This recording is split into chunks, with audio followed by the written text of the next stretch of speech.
அப்பா பாவம் சித்தி. அப்பாக்கு இப்படி எல்லாம் நடந்தா எவ்வளவு கஷ்டம். அப்பா சரியாய் வந்தா கூட இதெல்லாம் கேட்டு எவ்வளவு வேதனைப்படுவாங்க. நான் போறேன் சித்தி. தயவு செஞ்சு அப்படி எல்லாம் பண்ணிடாத ருத்ரா.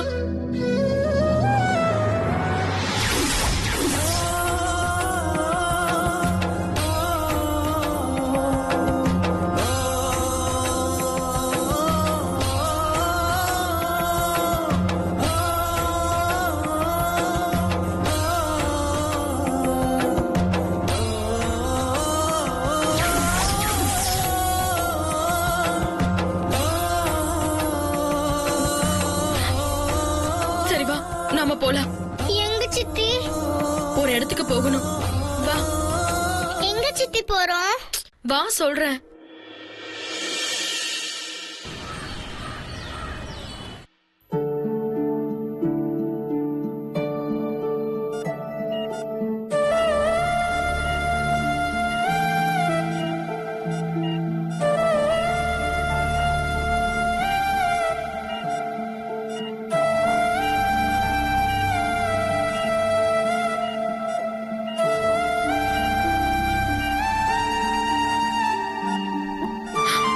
மாமா, உன் பொண்ணு ருத்ரா என் கூட வந்திருக்கா. பாத்தியா? இப்படி இவன் உன் பொண்ணுன்னு தெரிஞ்சும் அது உணர முடியாத சூழ்நிலையில நீ படுத்திருக்கிறத பார்த்து ரொம்ப வருத்தமா இருக்கு முத்து மாமா. உனக்கு நடக்கிறது எதுவுமே தெரியாம நீ பாட்டுக்கு கண்ணை மூடி படுத்துட்ட. ஆனா நம்மள சுத்தி என்னென்னமோ நடக்குது. யார் யாரோ ரோட்ல போறவங்க எல்லாம் சித்ராக்காவை பத்தி தப்பு தப்பா பேசுறாங்க. அதெல்லாம் கேட்டுட்டு உன்னால தாங்கிக்க முடியாதுங்கிறதுனாலதான் இப்படி மயக்கமாயிட்டியோன்னு தோணுது மாமா. எங்களுக்கு ரொம்ப பயமா இருக்கு மாமா. நீ சீக்கிரமா எந்திரிச்சு வா முத்து மாமா. நீ எப்ப வருவ? பதில் சொல்லு.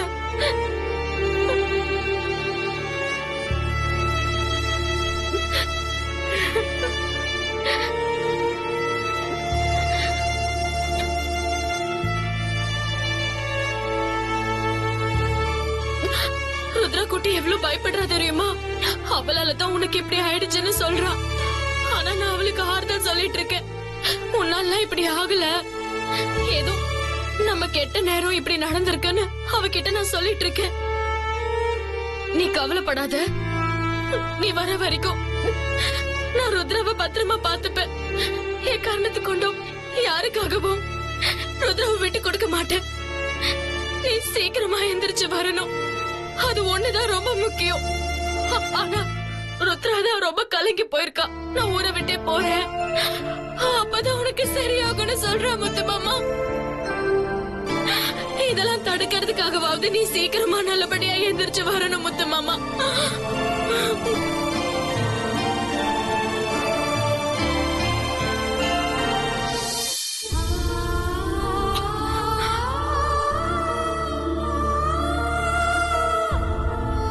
இங்க பாரு ருத்ரா, முத்து மாமா கண்ணு முழிச்சு வரப்ப அவரை சுத்தி என்ன பிரச்சனை நடந்திருந்தாலும் அவர் தாங்கிப்பாரு, அத சகிச்சுக்குவாரு. அவரு கண்ணு முழிக்கும் போது நீ இல்ல, விட்டுட்டு போயிட்டேன்னு தெரிஞ்சதுன்னா கண்டிப்பா மனசு உடைஞ்சு போயிடுவாரு. அதனாலதான் சொல்றேன், நீ இனிமே வீட்டை விட்டு போறேன்னு மனசார கூட நினைக்க கூடாது. எது நடந்தாலும் சரி, சித்தி உனக்கு துணையா இருக்கேன். போய் அப்பா தலைமையில கைய வச்சு இந்த ஊரை விட்டு நான் போக மாட்டேன்னு சத்தியம் பண்ணு. போறதுரா, சத்தியம் பண்ண மாட்டியா? உன் அப்பாக்காக பண்ண மாட்டியா? சித்தி கேட்டு கூட நீ சத்தியம் பண்ண மாட்டியா? அப்பா, நீங்க கண் மூச்சு வர வரைக்கும் சத்தியமா நான் இந்த ஊரை விட்டு போக மாட்டேன்பா. கண்டிப்பா உங்களுக்காக காத்துட்டு இருப்பேன்பா. சீக்கிரம் வாங்கப்பா.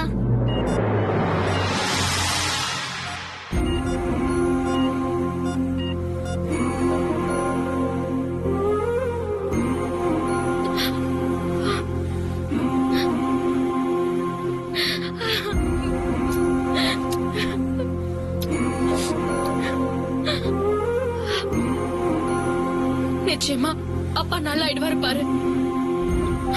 சீக்கிரமே திரும்பி வந்துருவாரு.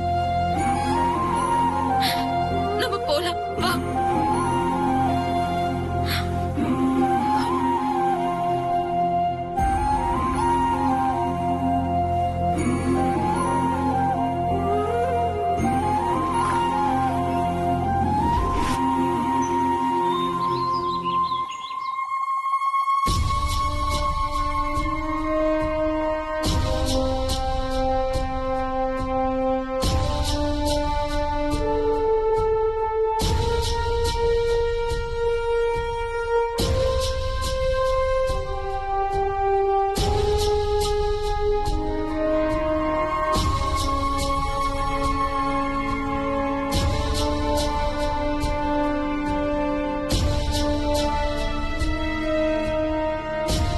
சித்தி, பயப்படாத, சித்தி இருக்கேன்ல. எனக்கு ரொம்ப பயமா இருக்கு சித்தி. அவர் என்ன மறைச்சு மறைச்சு பாக்குறாரு. பயப்படாம இரு ருத்ரா. பஞ்சாயத்துக்காரங்க எல்லாம் இருக்காங்கல்ல, பாத்துக்கலாம். அதெல்லாம் எதுவும் நடக்காது. நீ தைரியமா இரு. அவங்க நமக்காக தான் பேசுவாங்க.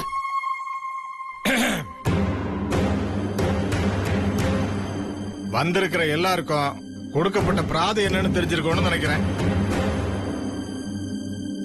திடீர்னு எங்க இருந்தோ வந்துட்டு முத்தரசனோட இறந்து போன மனைவி சித்ராவுக்கும் இவருக்கும் ஏற்கனவே தொடர்பு இருந்துச்சு. அதனால இந்த குழந்தை எங்க 2 பேருக்கு தான் பிறந்துச்சுன்னு இந்த பசுபதி சொந்தம் கொண்டாடுறாரு. சரி, இத பத்தி உங்களை கூப்பிட்டு விசாரிக்கலாம்னு நினைச்சா இவங்க என்ன சொல்றாங்கன்னா, ஏற்கனவே இத பத்தி உங்க வீட்டுல பேச வந்தப்ப நகைய கொடுத்து இத பத்தி யாருக்கிட்ட பேச வேண்டாம்னு சொல்லி நீங்க அனுப்பிட்டதா சொல்றாங்க. அவங்கள ஏன் நீங்க அமைதியா போச் சொன்னீங்க? என்ன காரணம்? இப்ப திடீர்னு ஒரு புகார் கொடுத்திருக்காங்க. அதெல்லாம் உண்மையா? நீங்க என்ன சொல்றீங்க? என்ன பேசுறீங்க பெரியவரே? முத்தரச மாமா இல்லங்கிற தைரியத்துல என்ன வேணாலும் பேசுவீங்களா? இப்போ எவனோ ஒருத்தன் வந்து இந்த ஊர்லயே பரம்பரையா வாழ்ற ஒரு குடும்பத்தை பத்தி அபாண்டமா ஒரு பழிய சுமத்துவான். அதை பாத்துக்கிட்டு நாங்க சும்மா இருக்கணுமா? இவனை முதல்ல அடிச்சு துரத்தாம எங்களை பார்த்து கேள்வி கேக்குறீங்களா? நீங்க முதல்ல கேள்வி கேக்குற விஷயமே தப்பு. இருமா இரு, நீ கோவப்படாத. இப்ப நகைய கொடுத்தது உண்மையா இல்லையான்னு சொல்லுமா. இங்க பாருங்க, குழந்தை கேட்டு நாங்க வந்தது நிஜம். நகையை இவங்க கொடுத்ததோ நிஜம். நகை கொடுத்த இந்த பிரச்சனையை அடக்க பார்த்தா தப்பு அவங்க மேல இருக்குன்னு தானே அர்த்தம். இதுல இருந்தே அந்த குழந்தை எங்க குழந்தை நிரூபணம் ஆகுதுல்ல. அப்படி எங்களுக்கு நகை தான் முக்கியம்னா நகையை தூக்கிட்டு நாங்க ஊரை விட்டு ஓடி இருக்க மாட்டோமா? நாங்க ஏன் பஞ்சாயத்துக்கு வந்து புகார் பண்றோம்? எங்களுக்கு தேவை நகையை விட குழந்தை தான். குழந்தை எங்களுக்கு வேணும். அவ எங்க வீட்டு வாரிசு. இங்க பாருங்க, சும்மா வாரிசுன்னு வாய்க்கிலேயே பேசாதீங்க. நீங்க உங்க வாரிசு பத்தி மட்டும் பேசல, செத்து போன எங்க அக்காவை பத்தி சேர்த்து தான் பேசிக்கிட்டு இருக்கீங்க. செத்து போன ஒருத்தங்களை பத்தி யாரும் தப்பா பேசக்கூடாது. என் மாமா நினைவு திரும்பி வர வரைக்கும் இத பத்தி யாரும் ஊருக்குள்ள பேசக்கூடாதுங்கிறதுக்காக தான் நாங்க நகையை கொடுத்தோமே தவிர நீங்க சொன்னது ஏத்துக்கிட்டு கொடுத்ததா அர்த்தம் கிடையாது. புரிஞ்சுதா? இதுக்கு மேல ஒரு வார்த்தை குழந்தை உங்களோடதுன்னு சொன்னீங்க, அவ்வளவுதான். நடக்கிறதே வேற.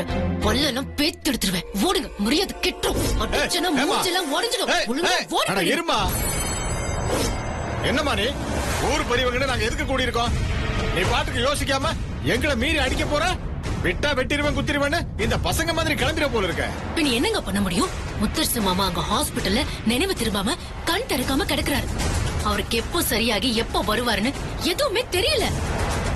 ஆனா இவங்க இப்படி எல்லாம் பழி சுமத்துறதையும் அவமானப்படுத்துறதையும் கேட்டு நீங்க அமைதியா இருக்கீங்களே, இதுக்கெல்லாம் என்ன அர்த்தம்?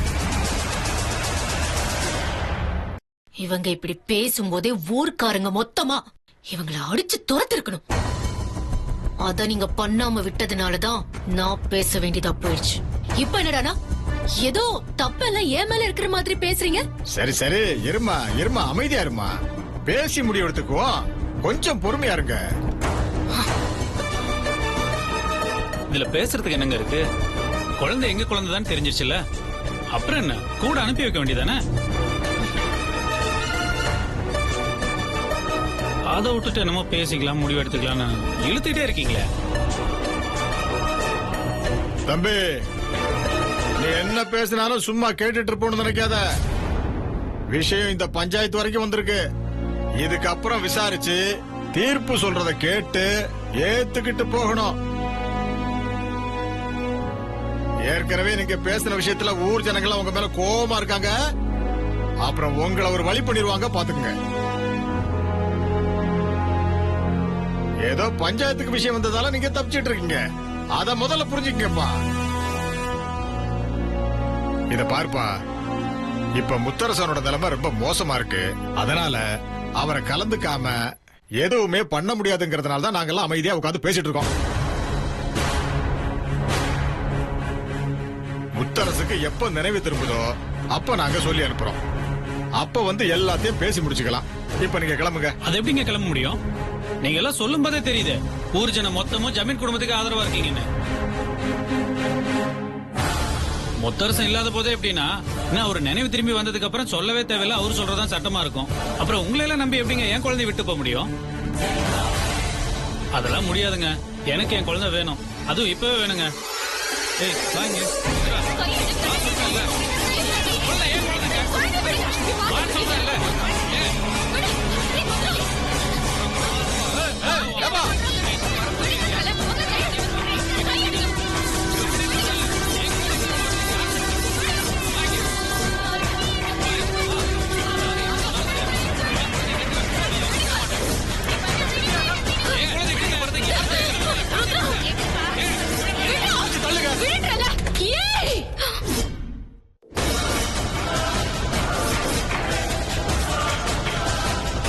என்னடா கேட்க ஒரு ஆள் இல்லனா என்ன வேணாலும் பண்ணுவியா?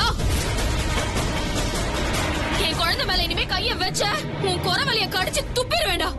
மனுஷியா இருக்க என்ன மிருகமா மாத்திராத, போயிட.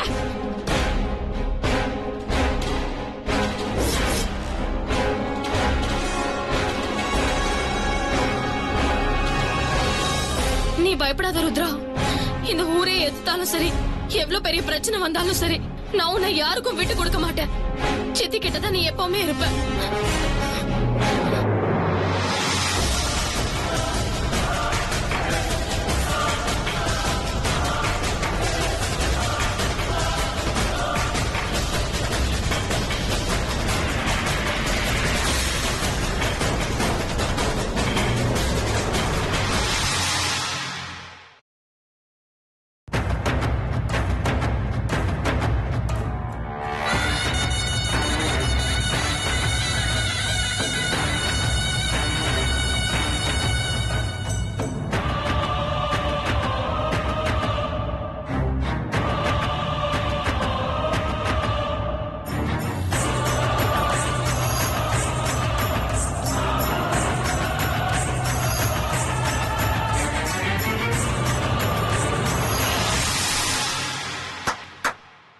எல்லாரும் இங்க வாங்க.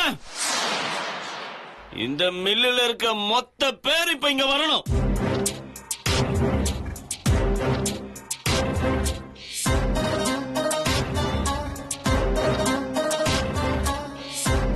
எல்லாரும் வந்துட்டீங்களா? இப்போ நான் சொல்ல போறத எல்லாரும் நல்லா கேட்டுக்கோங்க. இனிமே இந்த மில்லுக்கு நான் தான் முதலாளி. நான் சொல்ற வேலையை தான் எல்லாரும் செய்யணும்.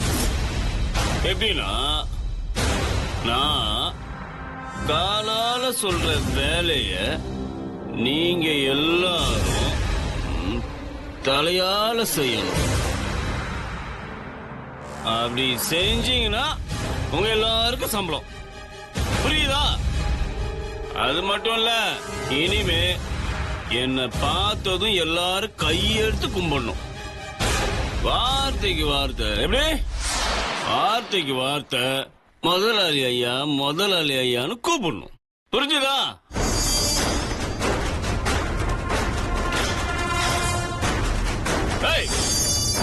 என்னையா புரியுதான்னு கேட்டா ஒருத்தனும் பதில் சொல்ல மாட்டீங்க. ஏன்? நான் சொல்றது யாருக்கும் புரியலையா? இல்ல யாருக்கும் தமிழ் தெரியல? என்னய்யா? இல்ல தம்பி, முத்தரசு ஐயா இருக்கும்போது இந்த தொழில தெய்வமா நினைச்சு செஞ்சாரு. அப்பேற்பட்ட இடத்துல இப்படி பொம்பளைய கூட்டிக்கிட்டு வந்து இந்த மாதிரி தப்பெல்லாம் பண்ணலாமா தம்பி? தொழிலா என்ன? எனக்கே பாடகத்து தெரியா செய்யும் தொழிலே தெய்வம்னு. இப்படி ஒரு மில்ல வச்சுட்டா அதுல என்ன பெரிய லாபம் வந்துட போது? போயா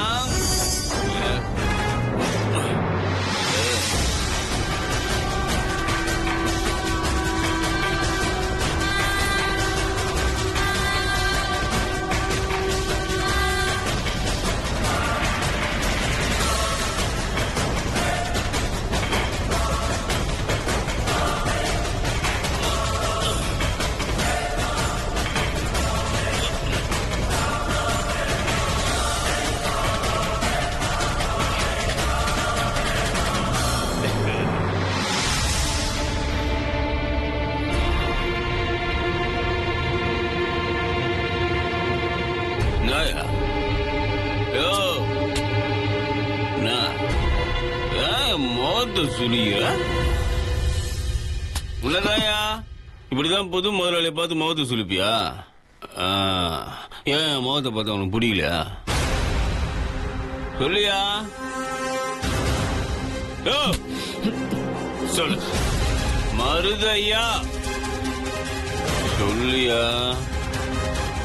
முதலாளி ஐயான்னு கூப்பிடு. கூப்பிடுங்கிறல்ல. இப்ப மட்டும் நீ என்ன பார்த்து முதலாளி ஐயான்னு கூப்பிடல, உன் கையும் காலும் மிஞ்சாது. கூப்பிடு. கூப்பிடியா? இங்க பாருங்க, எனக்கு பேரன் பிறந்தப்ப கூட முத்தரசு ஐயா கிட்ட தான் வந்து பேர் வச்சுட்டு போனேன். அந்த நன்றி விசுவாசம் என் ரத்தத்துல இப்பவும் ஓடுது. அதனால எங்களை பொறுத்த வரைக்கும் முதலாளினா முத்தரசு ஐயா மட்டும்தான். உங்களை எல்லாம் எங்களால முதலாளின்னு கூப்பிட முடியாதுங்க ஐயா.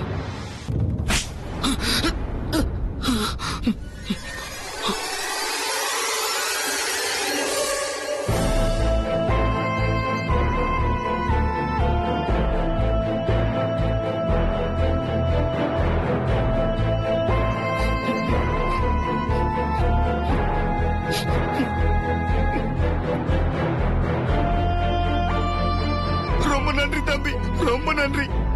பரம்பரையா உங்க குடும்பத்துக்கு உழைச்சு கூட்டினதுக்கு நல்ல சன்மானம் கொடுத்துட்டீங்க. ரொம்ப நன்றி தம்பி, ரொம்ப நன்றி.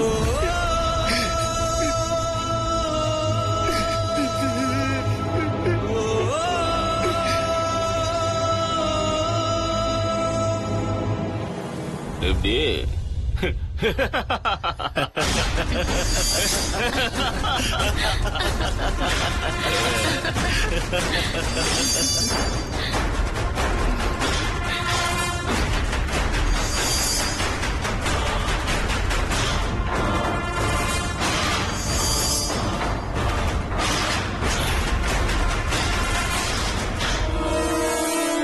இங்க பாருங்க, இனிமே நீங்க என்ன முதலாளின்னு தான் கூப்பிடணும்,